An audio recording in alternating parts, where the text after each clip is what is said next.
to make it feel something, like really changing it between sections, like making transitions with the effects in the drums. So that was something. It's just a loop. No, it's like a few different loops. Like that, we ended up chopping it up because like Freddie really wanted to have this like loopy feel for the drums, and from the original demo, he'd made it from a loop, and that was the thing that like made it feel like that. It didn't sound quite right because the drummer played the whole track, played it all through. Yeah. But then the best thing to do was then to pull loops out and have loops for different sections, and then pull in transitions. So it was a lot of like cutting up the drums in a way that I like wouldn't usually do it, but it was right for this. It was very, super like loopy in terms of like the rigidness, but it sounded very real and full, you know? Yeah. Like it didn't sound like a loop, even though like tonally, you know what I mean? Yeah. Like the timbre of the... Yeah. Sounded like a human, but like almost played by a robot. Yeah, exactly. Something like that. Yeah, because we wanted that kind of feel to it. So that's really nice to hear because that's what we were going for. Cool. Yeah. I'm just listening. So you're clearly very intentional with your work. I feel like he's into the Arcade Fire. I might be wrong. I don't know, actually. I'll have to ask him about that. We've never talked about Arcade Fire, so I don't know if... maybe the Smiths, but or something like that. Maybe a bit of that. Yeah, he's a great artist and really like has a vision for his sound and things too. So it's really a lot of like working collaboratively on this to work out what it is and what kind of sound it is and how to really like how we're going to elevate that and make it something that sounds really great and big and cool. So I think we did that. We're both pretty happy with it. Well, you told me earlier that, you know, you kind of were very much in touch with him about the guitar sounds and just like being very like selective. Any interesting stories there with the guitar? Yeah, I mean, a lot of that, like we ended up using his pedals and his sound for it all too. I think like kind of starting, kind of thought we might do something different or we might, I don't know, do something to find some cool sound. But then it just kind of seemed extremely obvious to use his things. So we spent time together because that's really such a big part of his sound. And when he plays live shows and that, it's like getting his sound onto it. So we just played around and even making fun effects with things too. And you'll hear it throughout the record of just kind of us playing around with pedals too. Doing things and even layering stuff, you know, not on this track, but on some others, like even just some lead riff lines just to layer in like a more freakishly distorted thing underneath it, like just things that are going to make it cut through, just layering in nice ways. I think that really helped it to like find the place of the instruments because not that many instruments in it.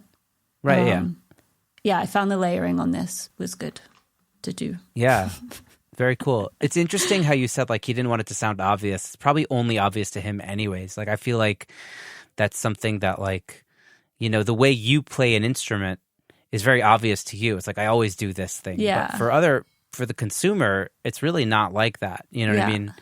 Like it's just like, oh, that's kind of the way he plays, but it's not, or she plays, but it's not like an obvious thing. Yeah, totally. I think it's something.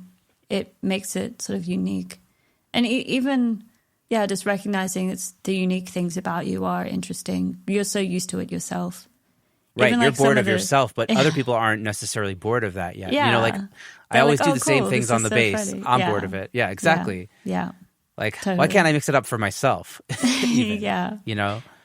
Yeah. That's just part of being a musician. Here's kind of more of like a general overarching question about, you know, being a music producer in these days. And is there anything you've done that in your career that's maybe helped you stand out and that you'd want to impart on other people who are kind of doing songwriting and producing? I don't know, actually. I'm not sure what I do that really stands out. I would love to have some great answer for you here. No, I mean maybe it's a stupid question because maybe the obvious answer is that you're just being you and doing. Yeah, you know? I think it really is important just to do what you do and like to stay really open to other people and the things around you and to keep learning. I think that's really important and important for growth. And I think as well in music, there's so many things like that of people having their like moment, which is, I think it's just thinking of the long term thing and what you actually want out of it. And if this is kind of, I can't really help that music is the thing that I'm going to want to do, like regardless of whatever, even if I go and do some other job later in life, then I'm still going to do music probably. I've just kind of accepted that. So I think it's just finding a way that you're really happy with yourself and you're happy with what you're doing. And I think that's really important, to be doing it for some good reasons. And yeah. Well, I guess on that note, like what are your, short-term, long-term goals in terms of like just audio life? Yeah, I guess I want to keep producing and keep mixing. I have a few like projects this year that I'm doing. At the moment, I'm working on an album that's like super 80s synth pop stuff. So that's really fun. That's going to keep me busy for, I think, 2 months. And then in the summertime, going to be working with my friend Philip Brooks again on some of their music, which will be great. And we've collaborated a lot over the years as well. So I know that's going to be really good, like a really good time. And yeah, I think I'm just kind of taking it as it comes and keeping on doing it. And I think it's just working with more artists and keep producing and collaborating and making things and just making good songs. Yeah. I think it's all about the process and the art for you. It's just, you're not even like... I think it's great. like, it's nice if some of those external things happen. Like, just I would love to get some funding for something, like for a project. Like, that'd be amazing. Do things like that. There's a lot of external things would be really nice to have.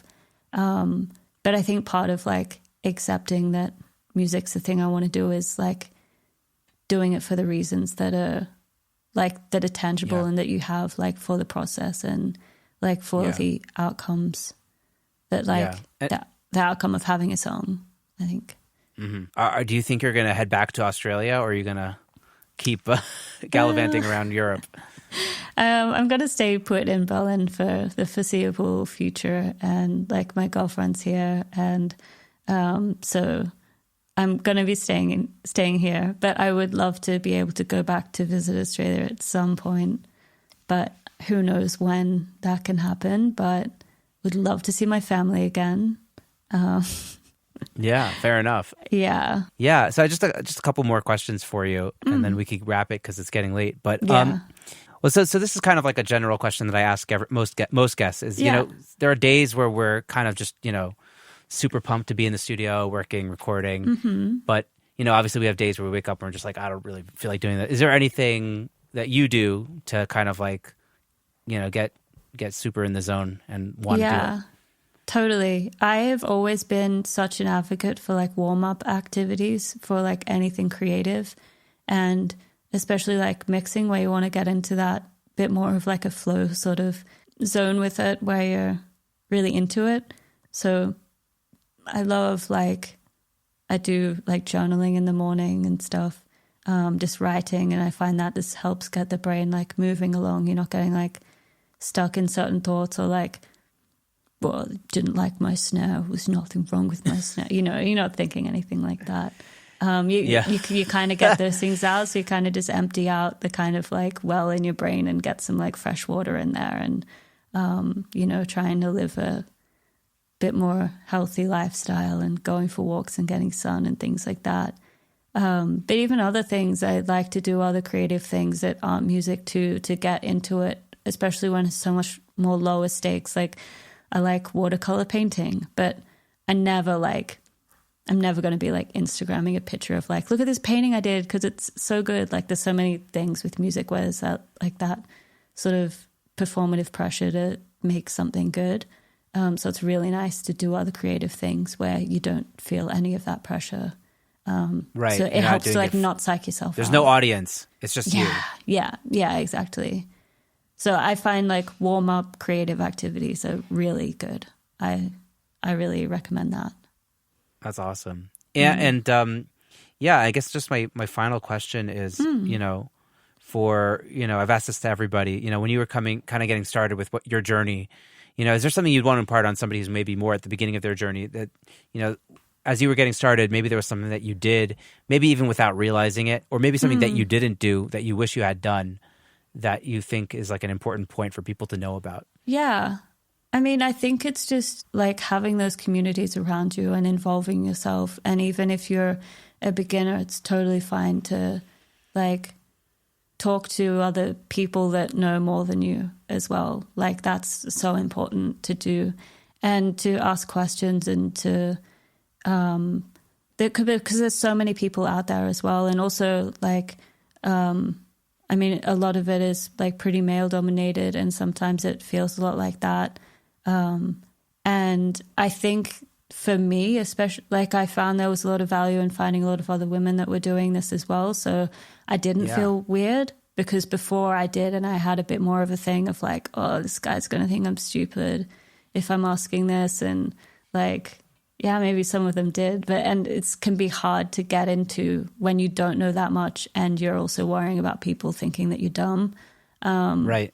So I found really like having communities around you, like it's like important for everyone, but also if there are other women or non-binary people listening, just finding people around, and it just makes it so much more normal because now like I know so many women who produce, and that it's like boring that people like it's not like an interesting thing. I'm like, I know so many women who like are engineers and stuff, so it's like that's great. It's not this like weird thing. Yeah, it is interesting how like I've spoken to a few women on this podcast, and it's always like if you see things that they've told me is if you see people that look like you it just opens that door to be like, oh, this is a possibility for me also. And I think the more women are when I was first starting in like at the studio, and I was kind of just starting there. And I think it was like an article that like Marta Saloni had like an interview she'd done or something there. And like I remember some of the advice that she had in it and things like that like really stuck with me and really helped me at the time as well. And like the things that like challenges that I had in the job at the time at the start. And it was those things like because it was coming from her as well that it just helped, and it was really encouraging. I don't think I've heard of her. I'll have to look her up after. Oh, she's amazing. Yeah. Find her. What's her name? Marta Saloni. She's also London-based and Italian. Cool. Producer. She worked a lot with David Wrench. I think she was his assistant like back in the day, and has her own studio and stuff. But she's incredible. She's really amazing like, producer and mixing engineer. See, there you go. So there's tons of there are plenty of women doing it. There's still so many more men, but but it's the more women join it, it'll self-propel. The more women see other women doing it, the more I know that Katie has this 2% in Rising, and I've spoken with Ebony Smith, who has like the women's audio. No, it's not. She's not women's audio mission. Sorry, she has an organization. I'm blanking on the name. And I spoke to someone also named Layla from the Women's Audio Mission. So there's like people are making things happen. So totally, There's so many things around. So it's like it just finding and being connected with those communities. It helps everyone. So yes, absolutely. Yeah. And community is everything. Yeah. It is. Like you said, like it's all the people. Without the people, like it is just gear. It's not like it takes the people to make it. And it's I'm gonna quote you on that. That's great. Oh, that's a good quote to take with you around. Wow. So Ruby, this was really, really fun. I got to learn a ton from you, and it was great to meet you. And I feel like you're wise beyond your years. I'm actually 55. No way. No, I'm not. That's a joke. No. But you're kicking ass, and keep at it. And I hope to stay in touch. And thanks very much. It was really nice to chat, and it's